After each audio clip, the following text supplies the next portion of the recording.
Hello, everybody, and welcome to what is our we have planned as our final session in this journey, this particular journey in the study of justice. We'll talk a little bit at the end about how where we go from here. But I just want to, before I hand it over to Rabbi Brous today, who will lead us in our final session, I just want to do a little bit of a review of where we've been. And that is mostly to say that we've been in the book of Genesis. And that's somewhat counterintuitive for our topic. You would think, if we're doing a study of justice, that we would head right to Exodus. Because Exodus, the second book of the Torah, really is a book whose central theme is justice. And that is really the central concern of the book of Exodus. And so we could go right to Mount Sinai, we could go right to the Ten Commandments, we go right to all of the laws, and then a whole legal tradition begins that is really, I mean, if you talk about the justice in the Jewish tradition, it's the law and the legal tradition that we've used to really process these issues and work them out in sometimes even excruciating, dare I say, detail. But we started with Genesis, and I hope by now you can feel and appreciate why we did. Because Genesis is a story of a family, really. It's a story of family dramas and families working things out between themselves, interpersonally. And in those intimate interactions, in those interpersonal interactions, we begin to see the basic, the kind of core themes in human relationships that begin to surface the issues that will become central concerns when we think about justice, which is really a concept that applies to a whole society.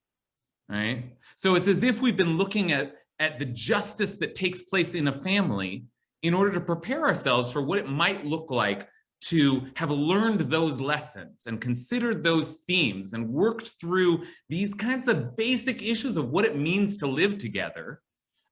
When we turn, as we will do soon with the holiday of Shavuot, when we turn to this moment when we become a nation, when we become a whole people and start thinking about, well, wait a minute, now what do we know? And what are we worried about? And what are our concerns as we begin to think about what it means to build a just society? So the learning that we've done in Genesis, and it isn't, and I think this is a unique take on the topic of justice. We've traced these themes from their very origins, from the very first conversations that human beings have, right? Remember that we started with Cain and Abel.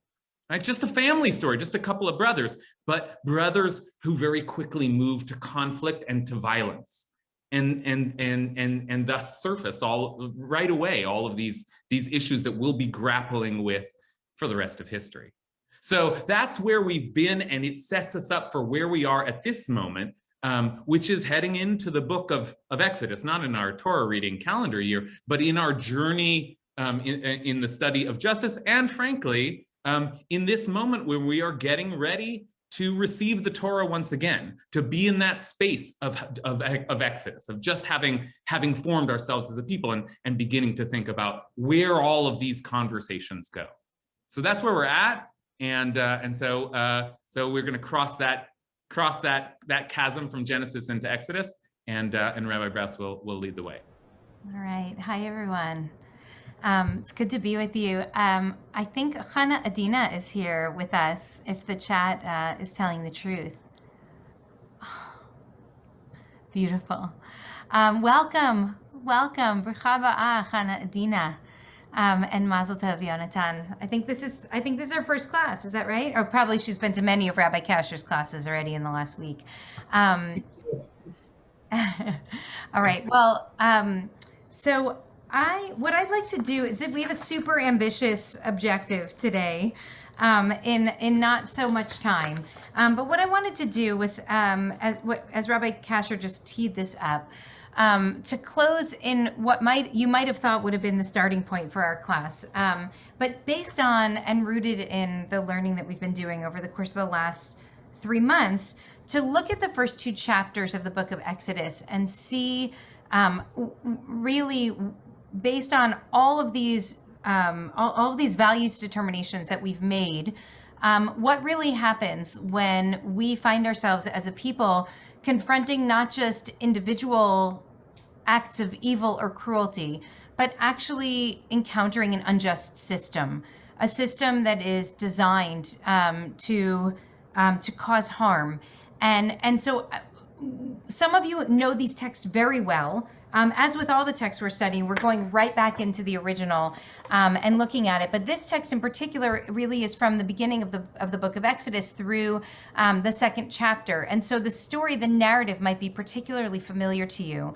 But what I want to ask that we do is more of a close read of this so that you might see things here that you haven't seen before. I will say, if you spent any time around me over the last 6 years, then or especially 5 years, you've probably heard reference to a lot of the pieces of this text, because it is, as I have come to see it, I believe, a blueprint for resistance under unjust authoritarian leaders.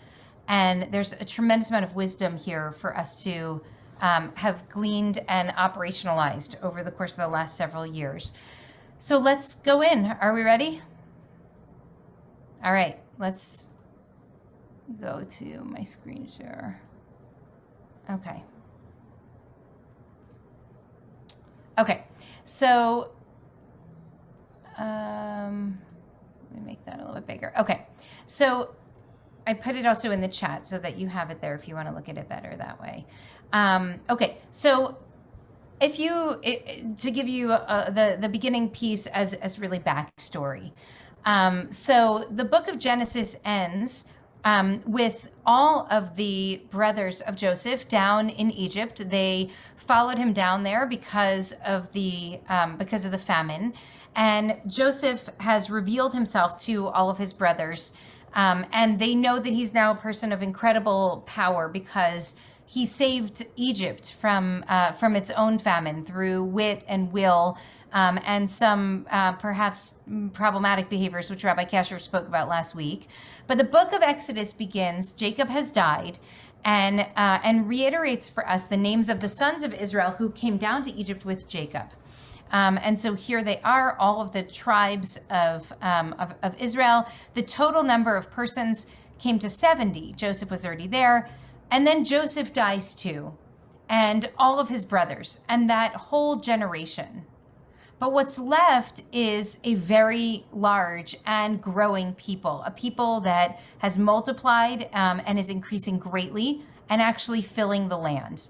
And this piece of the story really begins now in verse 8 with a new king that emerges over Egypt. And this king, as we say, Vayakom melech hadash al Mitzrayim, asher lo yadat Yosef, who doesn't know Joseph. And this is strange because essentially impossible. If what we've learned from the end of the book of Exodus actually happened, it would be extremely unlikely that in the space of only, say, a generation or two, there would be a new king who wouldn't know who Yosef was, because Yosef was the person who was responsible for saving the country. How is it possible that that story wasn't told? And of course, the commentators have a lot of have a lot invested in articulating how it could be, what actually is happening here. Did he actually not know Yosef, or did he pretend that he didn't know Yosef? And essentially, this new Pharaoh says, look, the Israelite people have become much too numerous. It's initially a demographics battle. This is about the population. And Pharaoh says, let us deal shrewdly with them so that they don't continue to grow. And what's the danger in them growing? The danger is that if there is a war and we're attacked from the outside, they might identify with our enemies more than they identify with us. and then they'll rise up and they will fight us from within, and they'll be able to destroy us. So what they're worried about is a kind of fifth column, that there's going to be somehow that the Israelite people would present this danger from the inside, and it's a kind of vulnerability that Pharaoh simply can't bear.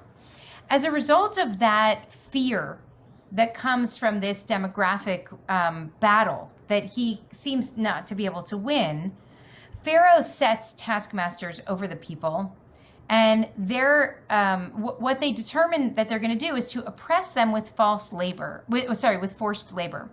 And they're going to build garrison cities for Pharaoh, Pithom, and Ramses. And we did discuss some of this, so I'm going through it rather quickly. So please forgive me. So I want to just pause for a moment and ask you if Pharaoh's, I mean, in addition to so many other questions, does the plan that Pharaoh has actually address the problem that Pharaoh has with the people Israel? So Brianna, do you want to share a thought? It's like, no. Yes, you do. I don't think it solves the problem, because I think there's this lack of, like, in order to solve a problem or anything like this, you have to actually go reach out and get to know the people. And I don't see that as part of the strategy here. Okay, so Pharaoh's problem is a fear-driven problem. He is afraid that these people will end up conquering from within. And his response to his fear of their population growth is that he's going to oppress them and enslave them. Now, enslaving them will do a couple of things. One, it will control the population. They're no longer free people. So if they're slaves, then they won't be able to rise up from the inside the way that they would have been able to. But also, would enslaving them necessarily stop them from having more children? Or would they just continue to grow as a population, even under forced labor? And then you have an even, the problem persists and now is an even bigger problem, because now there's a hostile population, whereas the population initially was not a hostile population, it was just a large one. Now it's a hostile population because they're responding to their oppression. And Brianna already is thinking like a restorative justice or like an organizer, thinking, really what they should have done is gone out and tried to build relationships and tried to understand each other. And instead, he tried to suppress and oppress the population in the hopes that that might make the problem go away. But of course, it doesn't make the problem go away. And as you can see from the text, exactly what you might have predicted happens is exactly what happens. The Egyptians ruthlessly imposed upon the Israelites the various labors that they made them perform. We keep seeing how ruthless and how harsh the labor was. They did get these cities built, but it clearly wasn't enough, because the Israelites continued to grow even under this oppression. And it got to the point where Pharaoh realizes that enslavement and oppression is not enough, and he has to come up with a new tactic. And this is where he approaches the midwives in verse 15. The king of Egypt spoke to the Hebrew midwives, one of whom was named Shiphrah and the other was Puah, and said the following: when you deliver Hebrew women, look at them. If it's a boy that you deliver, kill him immediately. If it's a girl, you'll let that girl live. So this plan that he hatches seems to reveal that for all of that cruelty and all of those torturous tasks that they were forced to do, it wasn't enough. That somehow he was not convinced that the people had stopped having babies, or that the people had somehow, that the threat no longer existed. And so he goes to Shiphrah and Puah and asks him to do this. The midwives, though, feared God, and they did not do what the king of Egypt told them to do. They let the boys live. So the king of Egypt summoned the midwives to him, and he said to them, why have you done this thing, letting the boys live? Now, how does he know that they're letting the boys live? Because there's still Hebrew babies in the world. And so some time passes, and he sees that the Hebrew babies are living, And they respond, and they are very crafty, and they say, well, but the Hebrew women, they're not like Egyptian women. They're very vigorous. Before the midwife can even get there, they've already given birth. So we did not have the opportunity to kill them. If we did, of course we would have, but we couldn't. It's not our fault that they survived. And God is very pleased with this, and God rewards the midwives and establishes households for them. Okay, so I want to pause for a moment and look at this case of the midwives and ask you, what is this first form of resistance that the Torah is presenting to us in the face of the cruel oppression that comes from this tyrannical ruler? What are Shifra and Pua modeling for us? Hi, Hal. Go ahead. Can you unmute yourself? There.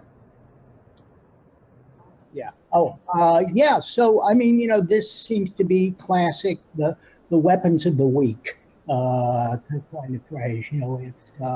It's deceit. It's, I mean, the 19th century American slavery literature referred to it as putting on old master. I mean, it's doing an end run around what they were supposed to do. So. Okay. I mean, it's kind of being a little evasive and deceitful. Okay, they're being evasive and deceitful toward Pharaoh because they don't want to die, right? Right, exactly. So when they get the chance to actually speak directly to the king, and this is a king who rules with brutal force, when they get the chance to speak before the king, they don't flaunt their defiance. They say, I'm on your side. I would have done it, except I didn't have the opportunity to do it. And they stay alive as a result, right? Okay, Hyro and Jonathan, what do you see here? Maybe Carrie, can you unmute? Here. There, thank you. What I see is civil disobedience. They're not following the edict that was passed down by the Pharaoh. And then in their defense, I think Hal did an excellent job in pointing out that they're defending themselves by not admitting that they are practicing civil disobedience. So they did what they had to do, and the fact that they aren't flaunting it before Pharaoh might mean that they're smart enough and cunning enough to stay alive. But the fact remains that they defied a direct order from Pharaoh, right? Right. Okay, Steve, hi.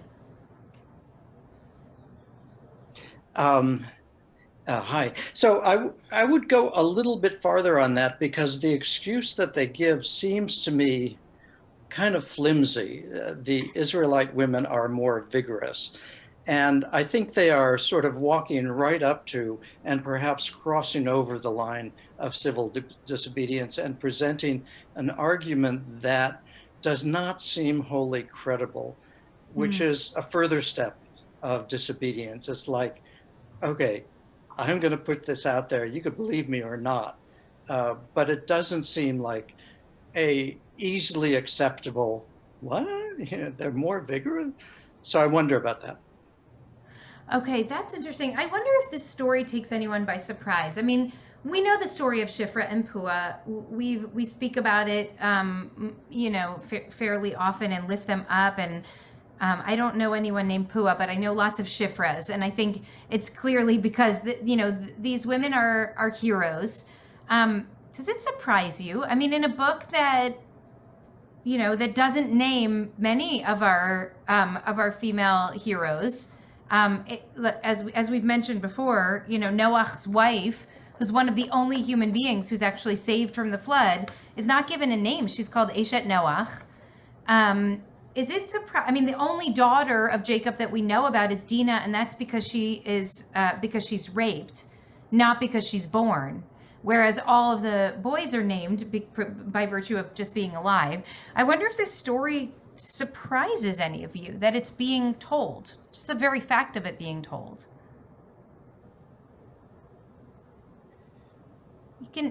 I'd say it's in some ways surprising in that there are these two women who are the heroes to initiate the action, right? Who are the saviors of the people in some significant way.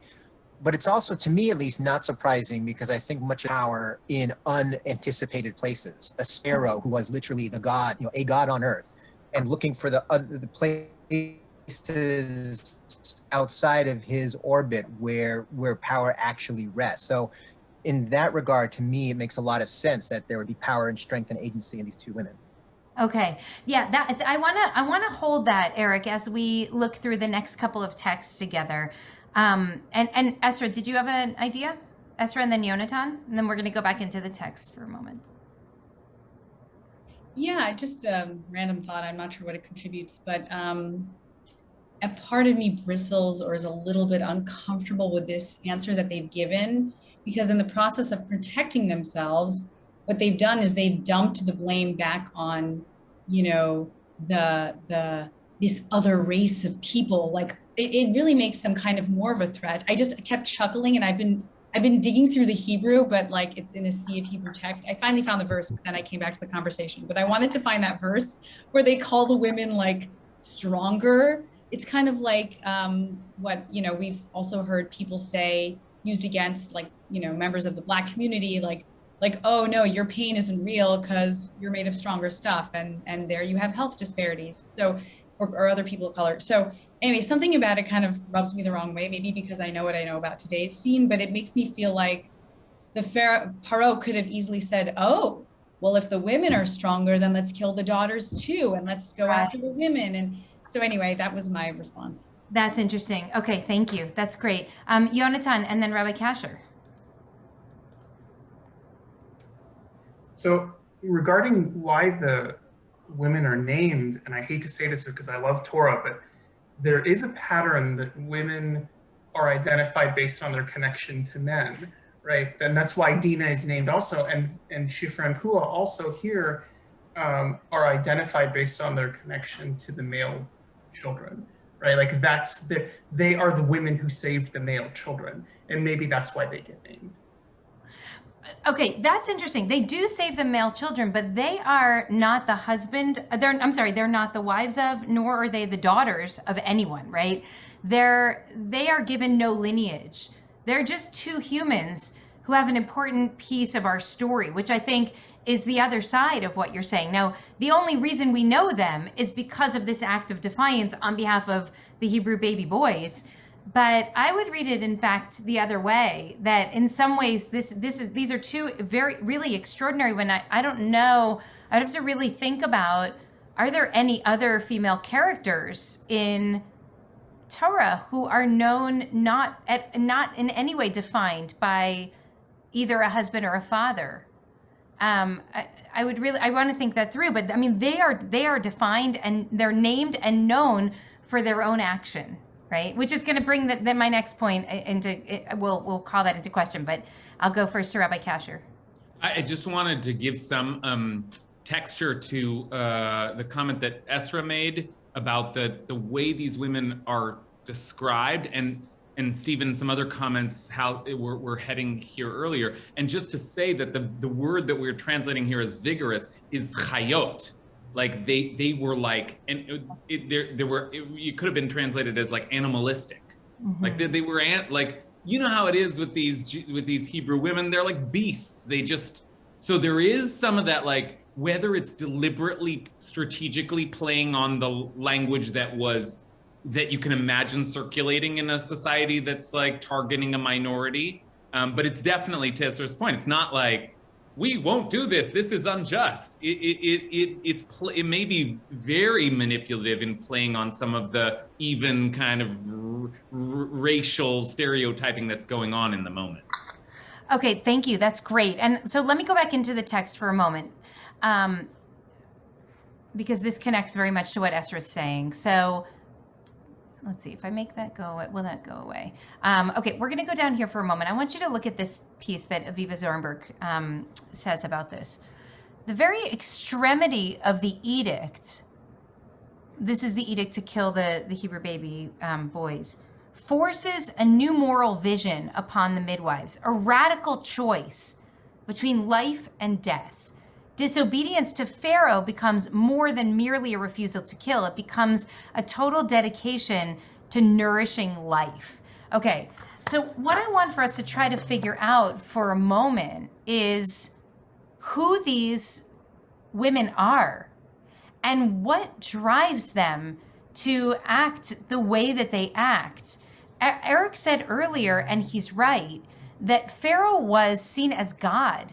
And so how does it happen that two people who we know nothing about, we don't have any lineage for them, we don't have any, like, we know no family story, there's no Lech Lecha, you know, like where we can see their journey that got them to this place, but two women are introduced to us for the very first time, and then they are called to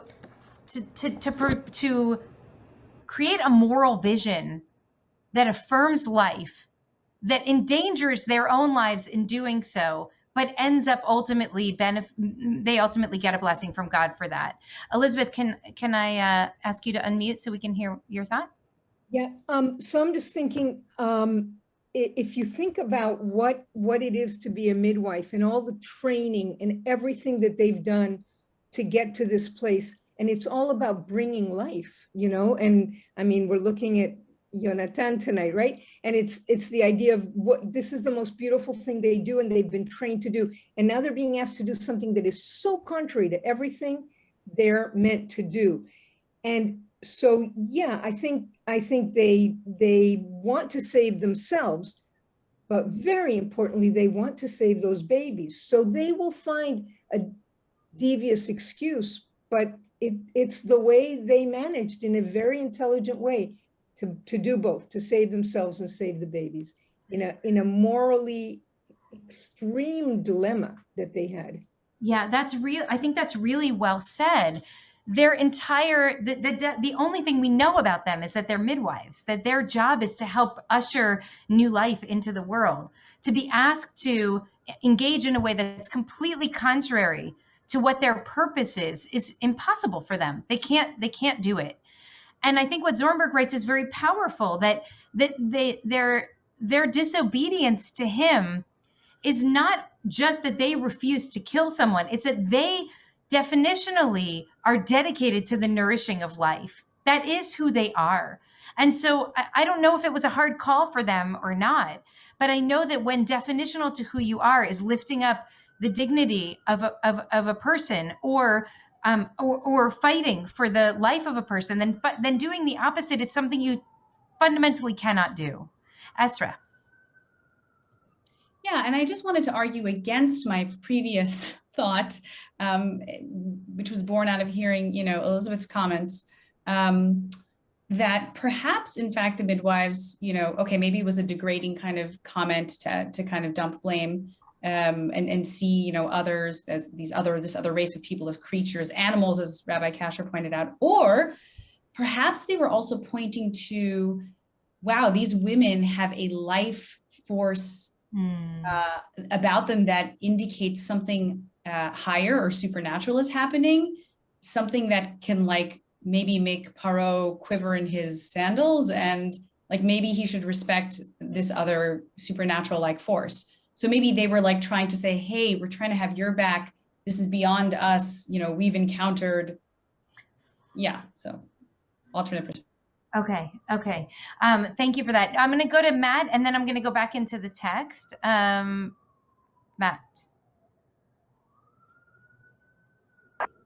Yeah. Actually, I wanted to ask Israel a question. You're saying that they're lying. Because at this point, we've been saying, look, they're being defiant.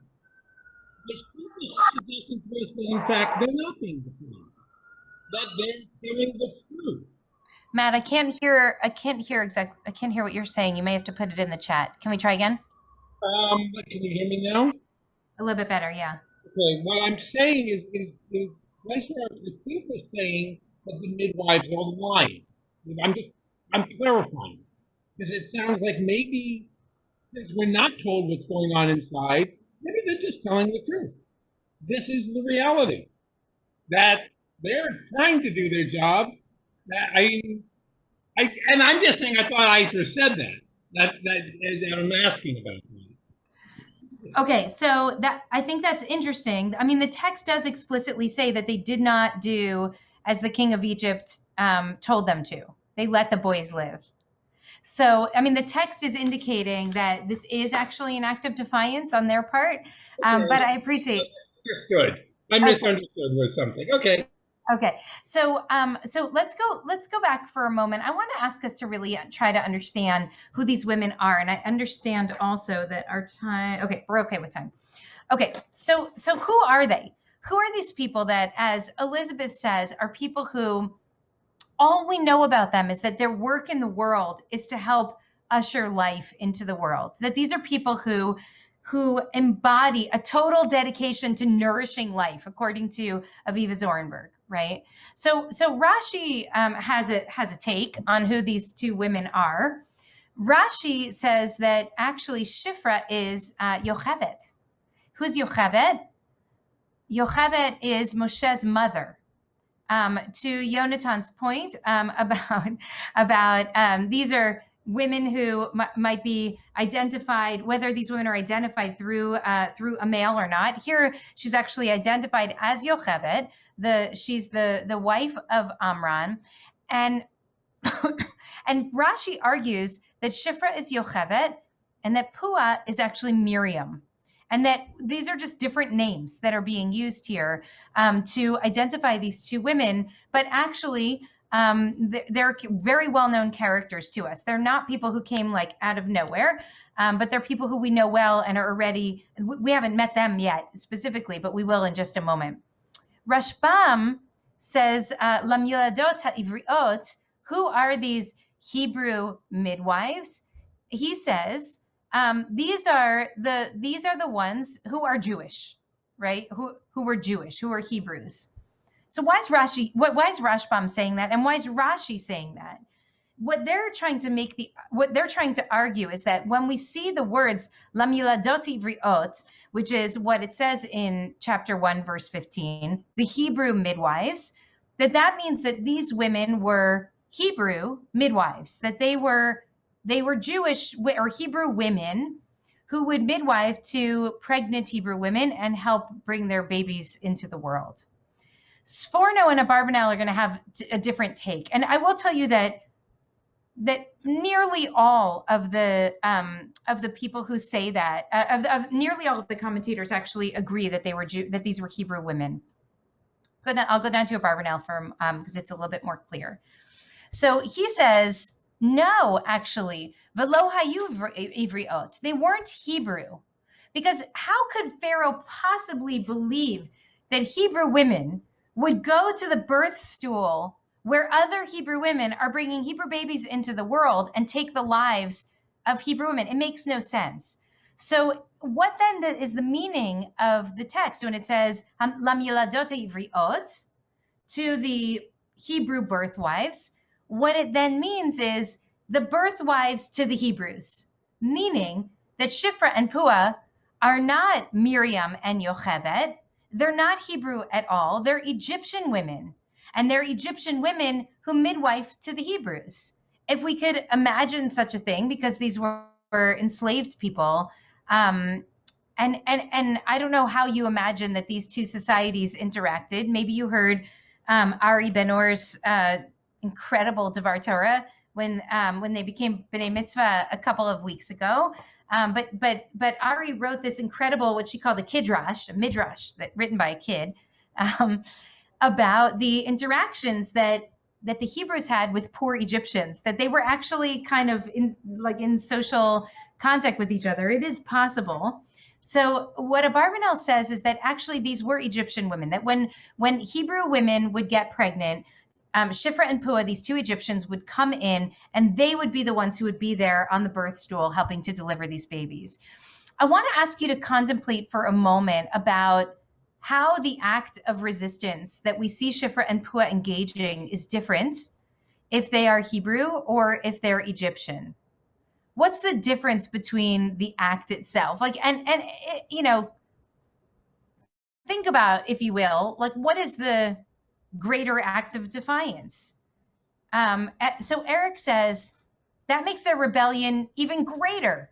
If they're Egyptian, Eric, do you want to say this in your own voice, or do you want me to read it? Go ahead. Let's hear you. I'm just saying, if they're Egyptian, then they're fighting against their own God. They're going against their own cultural programming to fight against Pharaoh, which makes it, I think, a much harder thing to do than to try to undermine or go against a king who you don't actually believe is God. Yeah, I think that's a very good point. Do others have another take on it? Do you think that this is the greater act of resistance if they are in fact Egyptian women? Okay, RDK, and then Yonatan.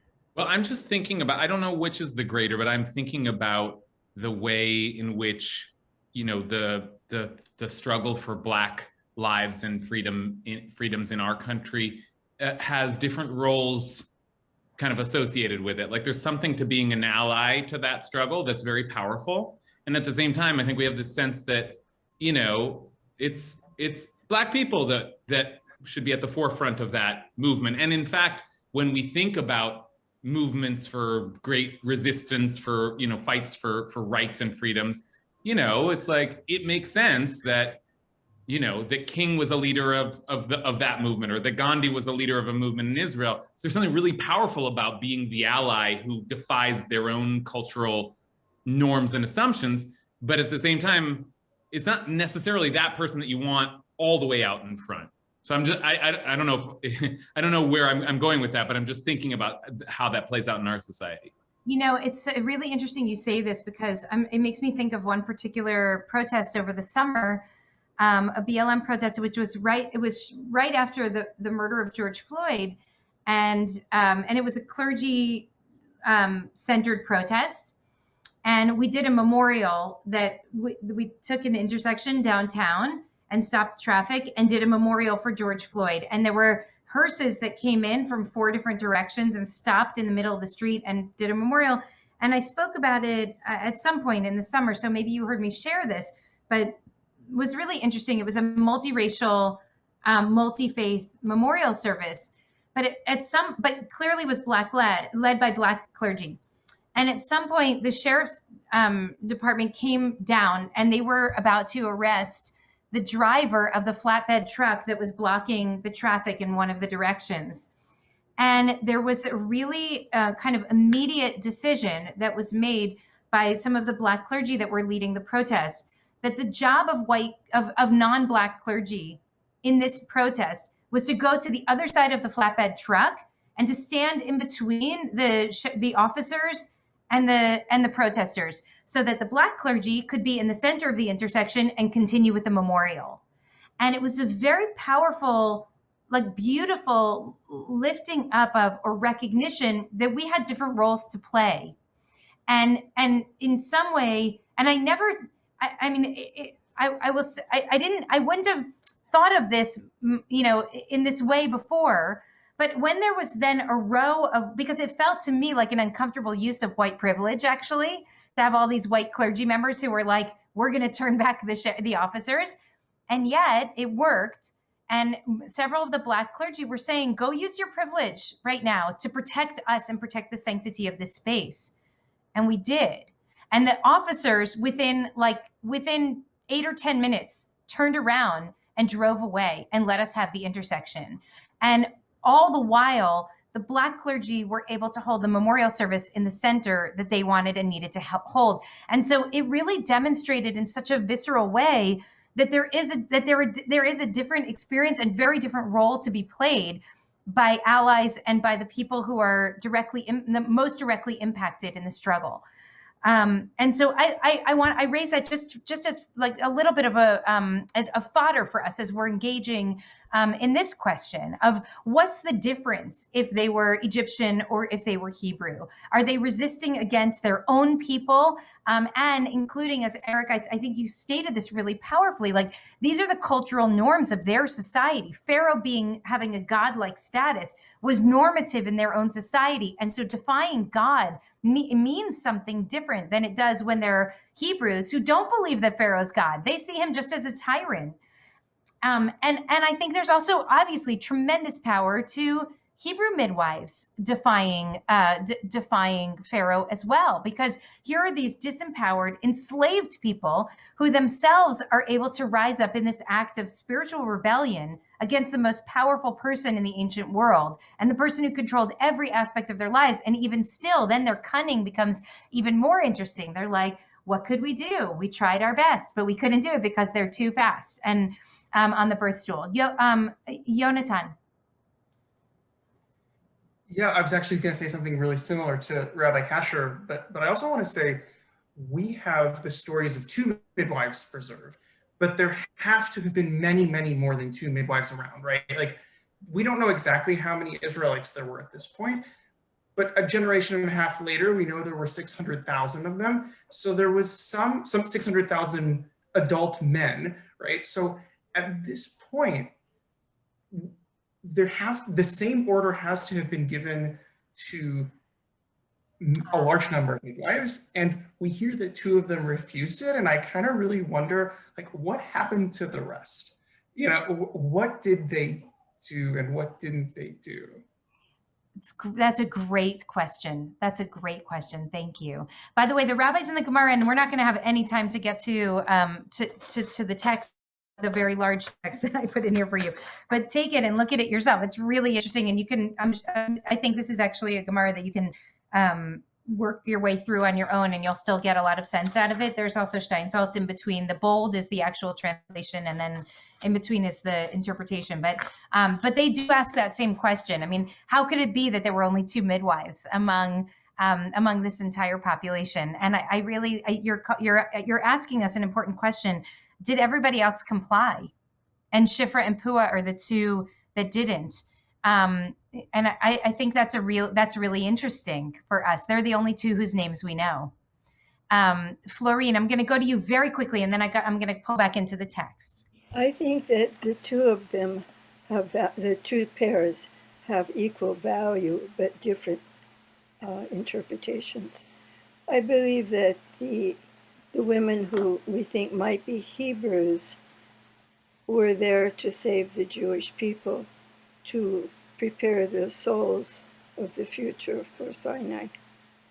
I believe the second ones were very reformative in asking to change their own society. Each is equal. I love that, Florine. Thank you.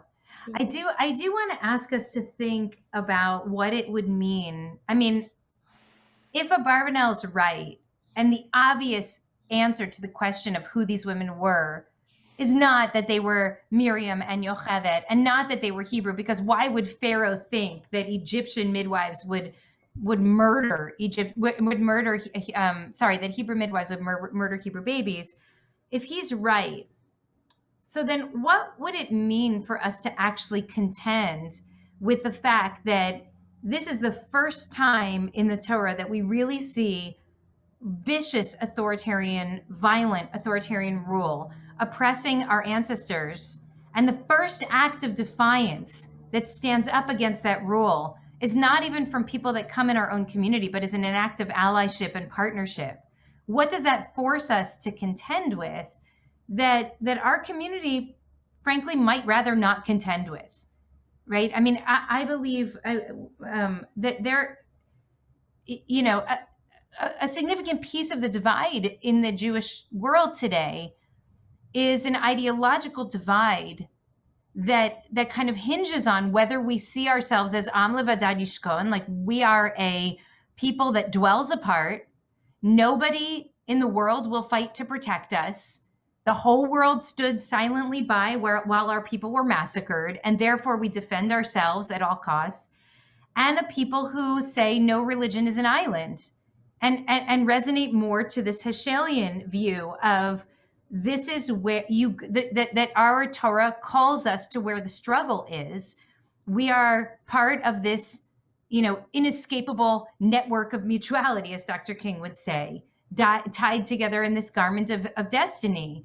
So I think that we can sort of look at that fault line, and in some ways, if it is the case that these women are Egyptian, it forces us to contend with the narrative that we are alone and isolated in the world and nobody gives a damn about us and will ever fight for us. It forces us to think that the very first people that fought for us were not even our own people. It also calls into question this whole sense of what's good and what's evil. Egyptian is evil, Israelite is good, right? I mean, it forces us to grapple with a complexity about human community that Ari Ben-Or is able to grapple with, but so many of us and our rabbis really struggle to hold. What would it mean if there are people of that level of decency and courage that are willing to fight and to die for us? How do we hold that? What does that do to our own sense of self? And what does that do to our sense of obligation when it's not our people who are, who are the ones who are the focal point of Pharaoh's wrath, but it's another people? So I want to go back into the text now, and I understand that I planned enough for this session to take us through many more hours of learning. That it's better to leave us unfinished than finished. So, okay, so I'm going back up to the text from Exodus now. God dealt kindly with the midwives. Okay, so look at what happens. Paro understands now that this tactic, tactic number one of oppressing and enslaving the people, does not eliminate the Israelite threat. Tactic number two of pressuring and decreeing that midwives need to murder Israelite baby boys on the birth stool also fails. So now it's time for tactic number three. Pharaoh charges all the people and says the following: every boy that is born you shall throw into the Nile, but let every girl live. Every boy that's born you shall throw into the Nile. And I will tell you, you can look at it in this text that appears here as number 2 from Sotah 12a. But that Pharaoh actually, he actually here is making a decree, not only that will take the lives of every Hebrew baby boy, but also that will take the lives of every baby boy that's born in the land. The nature of Pharaoh's fear of these people is quite extraordinary, because it ends up endangering the lives of everyone, including Egyptians. He also ends up bringing the Egyptian people into this murderous, zealous quest to end people's lives, because you see now that he charged all of the people. And so he said to them, every boy that's born, you shall throw into the Nile, which means every Egyptian needs to be a part of the struggle against the Israelite people. That's the context for chapter 2, which I'm going to bring us into now. And I really do, I do wish that we had more time here, but I'm sorry to go through this so quickly. But I'm going to very quickly lift up 2 more really critical pieces here, knowing that every one of these could be an hour in its own right. A certain man of the house of Levi went and married a Levite woman. That woman conceived and bore a son. And when she saw how beautiful the son was, she hid him for 3 months. When she could hide him no longer, she got a wicker basket for him. She caulked this wicker basket, put the child into it, and put it among the reeds by the bank of the Nile. Hidden in those verses, and I'll tell you, and we've spoken about this many times, that in some way part of being a reader of Torah is learning how to look not only at the black lines that make up the words that appear in the scroll, but also looking at the white space around those letters and those words, and trying to understand what's being said and what's not being said here. What we just experienced between verses 1 and 2 is yet another act of defiance, yet another act of rebellion. And I'm going to bring this to you very quickly if I can figure out where I put it. Let me just see if I can find it here for a moment. Okay. So this is from the Gemara from Sota 12a, and it's about halfway through. And I regret that I put a lot of text here. So, okay. So it's the language, the nature of the language here is interesting, and the rabbis pick up on it. It's kind of strange the way chapter 2, verse 1 actually begins. Why does it say Vayelech ish mi beit Levi? Why does it say and walked out or came out from the house of Levi and took a wife from Bat Levi? Where did he come out from? Where did he go to? What's actually going on here? And the rabbis, by noticing that strange use of language, offer the following explanation. Rav Yehuda Bar Zvina says, he went out according to the advice of his daughter Miriam, who we haven't even met yet. So what happened was Amram, who becomes Moshe's father, he was a great man of his generation. And when he saw that Paro said, every son that's born you shall cast into the river, and every daughter you can let live, Amram said the following: we are laboring for nothing by bringing children into the world. They're just going to be killed. He's in despair. He sees that Pharaoh has a death wish for his people. And so what does he do? He gets up and he divorces his wife, Yocheved. And because he's a leader of the people, everyone else also follows his example. All of the Hebrew men, all the Israelite men, divorce their wives. They don't want to labor in vain. By the way, I don't know if any of you heard the daily this morning, but it's about how the birth rate is significantly lower now than it should be. And they may talk about this. I've only heard half of it. But what I keep expecting them to say is what I have heard from many people, which is, it's hard to imagine bringing a child into this world. That's something I've heard from a number of people over the course of the last 5 or 6 years. It's hard to imagine bringing a child into this world. Now, thank God, Yonatan did not abide by that concern and brought this child into the world. And thank God there are other children that are still being brought into the world. But you can understand and relate to a parent that is enslaved and decides and determines that it's simply too painful to imagine bringing a child into the world and facing the likelihood of that child at best being enslaved and at worst being straight up murdered. And so he decides, we're going to put an end to this.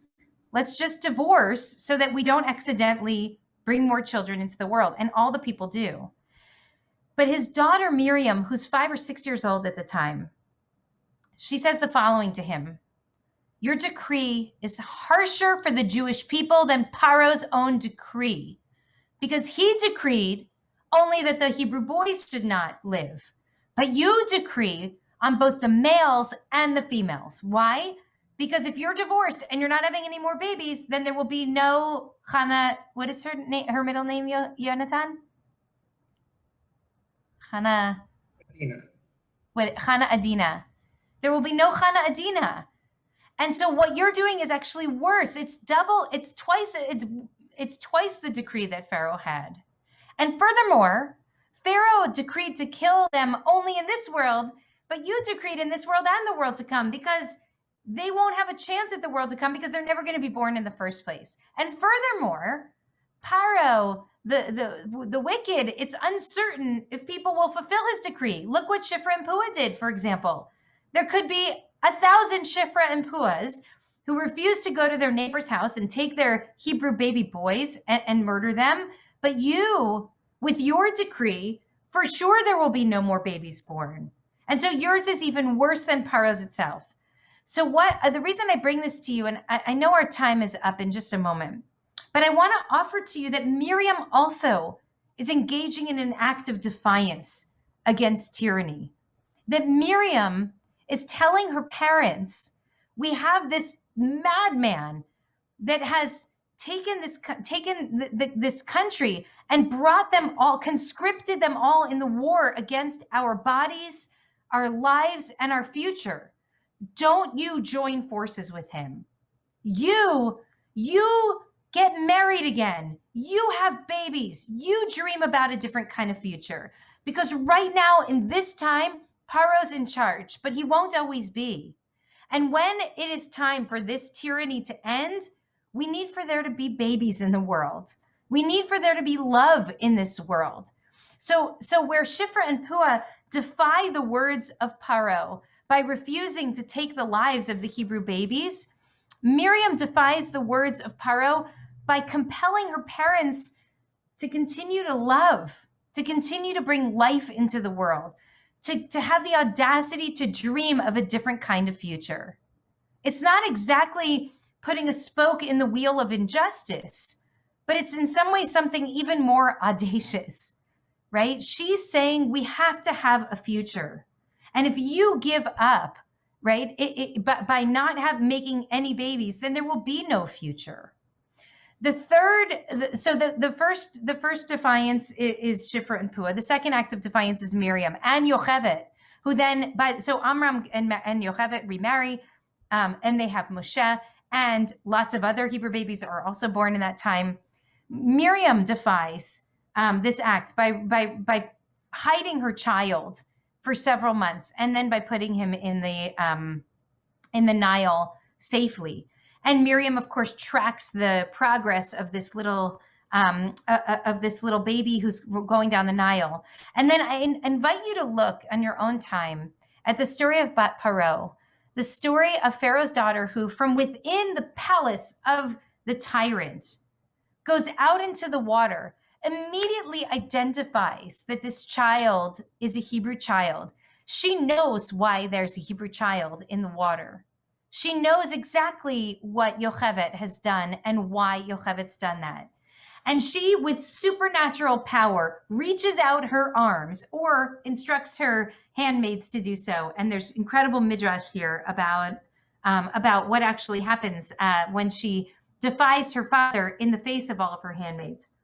And she takes this child, whom she recognizes in the movie because he's wrapped in a talit. And if you watch the Ten Commandments growing up as many times as I did, according to the rabbis, because for other reasons, I'll leave you in suspense. And she brings him into the home. And what does she name him? Moshe. Do you remember what Moshe means according to the text? Someone unmute and just, this is like a great punchline, but. Well, is it drawn out? Yeah. Yeah. And I mean, and as I learned this first from Micha Goodman years ago, I mean, if you think about the chutzpah of this daughter, she is the daughter of the king, and she names her child, I have drawn him out of the water. So literally every time she calls his name in the palace, she is flaunting her defiance of her most powerful father, saying like, hey, Moshe, come to dinner. She's saying, hey, Hebrew child who I drew out of the water in defiance of my father's cruel decree against the Israelite people, it's time for dinner. This act of defiance, maybe, even perhaps I would say even surpasses them all, but they're all pretty great, right? And what we end up seeing is a compilation of acts, or at least a revelation of acts from a number of different women who end up modeling for us thousands of years ago what it means to live under the most unjust of circumstances, whether that means to actively defy the unjust ruler by using our cunning and our wit in order to be true allies or true representatives of our own people fighting for what's right, or in insisting that we continue to live and to love even in the face of incredible darkness, or by, in the face of the tyrant himself, taking a Hebrew child into our home and raising him as a prince, right? That these women in some ways offer us a blueprint for what rebellion against an unjust system looks like. And this is why I must tell you, in all of these years that we've lived through, whenever people raised criticism that it was inappropriate for for clergy to preach politics from the pulpit, it really made me wonder what they're even talking about. That our most sacred text and our central story is literally a handbook for rebellion against an unjust dictator. It tells us that the one thing we can't do is nothing. That whether it's through our cunning or through our loving or through our living or through our active acts of defiance by driving that spoke through the wheel of injustice, what we cannot do is nothing. What we cannot do is comply.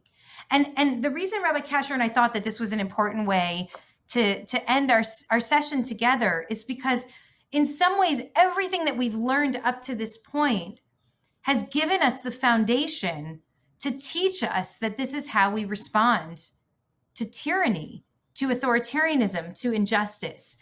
And then when it really mattered most, our tradition lifted up those moments of defiance and gave them the most central place in our story. We are going to mark in a week and a half, Shavuot. And this is the moment in which we, as Rabbi Kasher said, when we opened, the way that I always envision the connection between Pesach and Shavuot is that on Passover, we celebrate that we're free. And on Shavuot, we learn what to do with our freedom. It's when we receive this Torah that says there is a cost to your freedom. And that cost is that you are forever bound by a tradition that tells you what to do in the face of injustice. And remember that as soon as we learn the story of Yetziat Mitzrayim, we are immediately told that we translate that story into the way that we treat the stranger in our own time, wherever we are and in whatever circumstances we live in. So this is an act of translation that our rabbis and our tradition are calling us into. And I want to invite us to think about this sacred time that we're now approaching as a moment when we can be reminded of the power of this narrative to transform not only the way that we relate to the past. As I was saying, if you understand that Shifra and Pu are Egyptian, how then do we relate to our self-understanding as Jews? Not only that, but how do we engage today? Who are we called to stand on the same side of history as in this moment? How are we called into the public space in this time as people who are bearers of this most extraordinary story and more broadly, this most extraordinary text? And so that's the question that I think we need to orient our hearts toward as we prepare for Shavuot. It is my most fervent prayer that in some ways, talking through these sacred texts, reading closely as we have over these past several months, asking questions that maybe we have asked 1,000 times, or maybe we've never noticed before or never had the space to ask before, helps this become more real, more urgent, and more pressing for us now than even perhaps it ever was before. And I just thank you all for being on this incredible journey. I thank Rabbi Kasher for being a great partner and an incredible teacher, and for guiding us with love and wisdom week after week. And I hope that we'll get the chance to do all of this and more in person in the not too distant future. For Shavuot this year, we are going to do two things. Number one, we're gathering in person on the rooftop of Shalhevet for a very short Tikkun Lal Shavuot. It's supposed to go all night long because of COVID and because we're just starting to come out of COVID and because we can't serve food and drink yet, although I'm still working on the medical task force on that. So maybe they'll let us in 2 weeks' time. We're going to be gathering with a limited number of people for a 2-hour session of learning live with Rabbi Kasher, Rabbi Tzedek, and me, and with Hillel leading us in some song. It will be sweet and beautiful and intimate and short. At the same time, we have an all-night celebration of Shavuot that's broadcast and will be online in partnership with Reboot and in partnership with all of our Jewish Emergent Network communities, and you can join that. It will be a great night of learning, and there's some really, really good sessions there. But we hope that many of you will be able to be with us in person. And as you know, we're opening it up again, starting this Shabbat, for some small number of people to join us for in-person davening as well. So if you haven't already told us which days you'd like to join us, if you're here with us in LA, so please come. Please let us know so that we can put you on the wait list for those days. Throughout May, we can't require that everybody has to be vaccinated because not everybody's had the chance to be. But in June, starting in June, we'll be able to do so, and then we can double our numbers or even more, and do so safely. So we hope that if you haven't gotten vaxxed yet, you will do so. We hope that we'll be able to see and celebrate and sing and dance and learn with all of you in person very, very soon. So thank you. And I just want to tack a couple of little quick notes onto that. First of all, I just want to say, you just heard some serious Ikar Torah. Like that's Ikar's Torah. Like that's what we're known for. And Rabbi Braus really has just articulated and has been the voice articulating. I mean, it's so startlingly obvious once you say it, like the role that Exodus plays in our tradition and the relevance of that in our world. But Rabbi Braus has been the one who really like reawoke us to that relevance. So that like it's good to end on some really core Ikar Torah. We'll be sending around some feedback kind of forms. We'd love to hear what your experience of this series was like and what you might like to see more of. And so we're always happy for feedback, positive and negative. And I just want to also just end by saying that we created this class as a complement to Minyan Tzedek, to our long-standing and ongoing and Tuesday night regular. They meet once a month on the third Tuesday, our organizing wing here at Ikar, where we really try to do this whole series has just been to kind of talk about what we actually try to do all the time. So I hope that you see yourselves not just as a student of justice, but as a doer of justice. And that work continues on the third Tuesday of every month with Minyan Tzedek, and has always been right at the heart of our community. So I look forward to doing this work with you. Good night, everyone.